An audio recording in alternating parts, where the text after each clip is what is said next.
어릴 때는 보이지 않던 모공이 왜 이제 와서 넓게 보이게 되는 걸까요? 첫 번째, 과도한 피지 분비. 두 번째, 피부 노화입니다.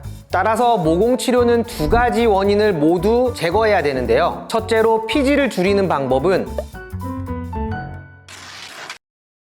당신의 소중한 피부를 훔쳐간 범인을 찾아주는 피부탐정 이상근입니다. 많은 분들이 피부과에 오셔서 물어보는 질문이 무엇인지 아시나요? 바로 모공입니다. 모공 치료는 시간이 많이 걸리기 때문에 지금과 같은 날씨가 선선한 가을부터 시작해서 겨울까지 치료를 해야 여름에 좋은 모공을 보여줄 수 있습니다. 오늘은 넓어진 모공의 원인과 치료에 대해 알아보겠습니다. 우선 모공이 무엇인지 알아보겠습니다. 모공은 털 피지샘 단위의 개구부. 털 피지샘 단위의 개구부? 무슨 말인지 잘 모르겠죠? 쉽게 말해 모발이 자라나오는 길이고 피지샘이 바깥으로 나오는 통로를 말합니다. 그렇다면 크고 작은 모공은 어떻게 구별할까요? 먼저 정상적인 모공에 대해 알아보겠습니다. 정상적인 모공은 세 가지 특징이 있습니다. 크기가 균일하고 내부가 비어있고 다른 사람이 봤을 때도 눈에 띄지 않아야 하죠. 내 눈에 보이지 않아야 되는데. 근데 왜 어릴 때는 보이지 않던 모공이 왜 이제 와서 넓게 보이게 되는 걸까요? 여기에는 여러 가지 이유가 있습니다. 유전적인 요인, 인종, 성별, 나이, 화장품, 햇볕, 여드름, 피지 분비, 피부 노화 등 너무 많습니다. 이 중에 임상적으로 고려해야 할 모공이 넓어지는 이유는 크게 두 가지인데요. 첫 번째는 과도한 피지 분비, 두 번째는 피부 노화입니다. 피지란 말 그대로 피부의 기름기를 말하는데요. 바로 이 녀석입니다. 피지는 정상적인 피부 표면에 얇은 막을 형성하여 유수분의 균형을 잡아주고 피부를 보호하는 역할을 담당합니다. 적당량의 피지는 피부의 보호막이 되지만 과다한 피지는 번들거림과 넓은 모공, 여드름과 같은 피부 트러블의 원인이 됩니다. 사춘기가 시작되면 호르몬의 영향으로 피지 분비가 증가하는데요. 피지 분비가 많아지면 많은 피지를 배출하기 위해 정상적인 모공이 점점 넓어지게 됩니다. 게다가 여드름이 있는 사람들은 각질에 의해 모공이 막혀 있기 때문에 피지가 모공 내에 정체되면서 모공이 점점 넓어지게 됩니다. 다음은 피부 노화입니다. 모공은 하나의 간으로 진피 내에서 콜라겐 섬유와 탄력 섬유에 인해 그 구조물을 유지하게 되는데요. 나이가 들면 피지 분비량이 점점 감소하게 되지만 모공이 점점 넓어지는 이유가 바로 그것입니다. 이러한 원인으로 인해 생긴 모공은 모공이 동그랗지 않고 마른 목골 형태의 늘어진 모공의 형태를 보이게 됩니다. 지금까지 왜 모공이 넓어지는지 이유를 알아보았습니다. 지금부터는 이 넓어진 모공을 어떻게 치료할지 하나씩 알아보겠습니다.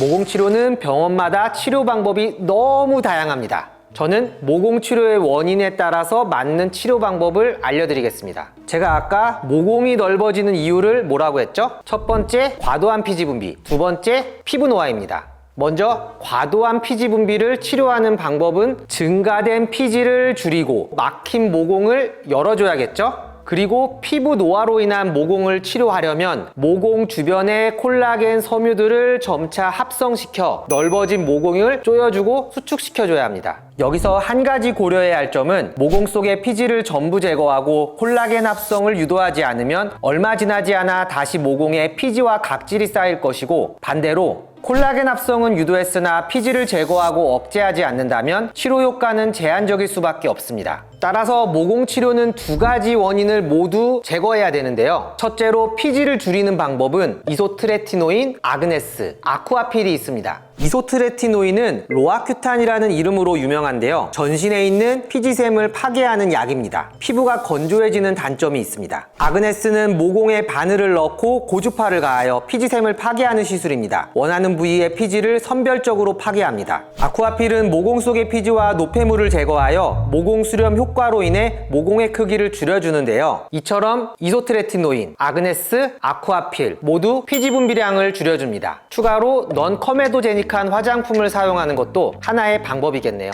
두 번째로 모공 주변 콜라겐 합성을 촉진시키는 방법입니다. 대부분의 탄력 레이저들은 콜라겐 섬유를 합성하기 때문에 모공에 도움이 됩니다.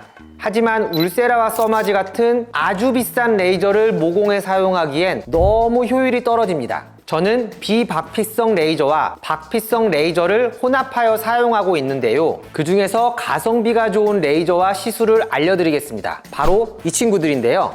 첫 번째, 피코프락셀입니다. 피코프락셀은 모공 치료를 위하여 피코레이저의 프락셔널 모드를 적용한 치료입니다. 기존 프락셀 시술에서 동반되던 열감, 홍반, 딱지, 진물, 색소 침착 등의 불편함을 획기적으로 줄인 시술입니다. 다음은 니들 RF, 미세침 고주파입니다. 정밀하게 가공된 바늘을 통하여 표피의 손상 없이 피지 분비량을 줄이고 진피의 콜라겐 신생을 촉진하여 모공과 잔주름을 개선시킵니다. 다음은 CO2 프락셀과 어뷸 야구 프락셀입니다. 이 두 가지는 대표적인 박피성 프락셀 레이저인데요. 피부를 위에서부터 태워서 피부에 손상을 입히고 재생이 되는 레이저입니다. 다음은 콜라겐 부스터 주베룩입니다. 콜라겐 주사의 대표 주자는 스컬트라인데요. 하지만 스컬트라는 입자가 너무 커서 피부에 주입하기에는 어려운 단점이 있습니다. 그래서 나온 제품이 주베룩입니다. 주베룩을 피부에 주입하면 잔주름과 모공 개선뿐만 아니라 피부톤과 피부 탄력이 개선됩니다.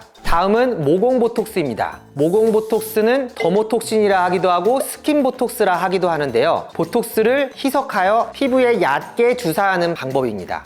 모공에 붙어있는 작은 잇모근을 이완시키고 피지 분비량을 줄여줘서 모공이 작아지는데요. 장점은 1회 시술만으로도 모공이 작아지는 것을 느낄 수 있고, 아쉬운 점은 유지기간이 짧다는 점입니다.